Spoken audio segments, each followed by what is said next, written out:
नमस्कार. तर आज आपण बनवणार आहोत कोल्हापुरी स्टाईल असा पांढरा रस्सा.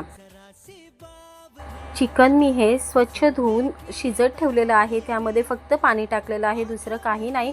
आणि त्याचा व्हिडिओ माझ्याकडून स्किप झालेला आहे. एका कढईमध्ये थोडंसं तेल, कांदा, अद्रक, लसूण, मिरची, काजू, खसखस, तीळ हे सगळं टाकून व्यवस्थित भाजून घेऊयात. आणि हे बॅटर थंड झालं की मिक्सरला त्याची फाईन अशी पेस्ट तयार करून घेऊयात. त्यानंतर एका पातेल्यामध्ये थोडंसं तेल टाकून थोडासा खडा गरम मसाला टाकून आपण जी पेस्ट तयार केलेली होती तीही ॲड करून व्यवस्थित परतवून घेऊयात.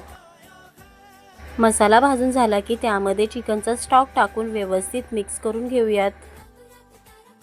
त्यानंतर चवीप्रमाणे मीठ आणि नारळाचं दूध टाकून व्यवस्थित मिक्स करून एक उकळी येऊन देऊयात. आणि आता तयार आहे इथे आपला पांढरा रस्सा. Thank you so much.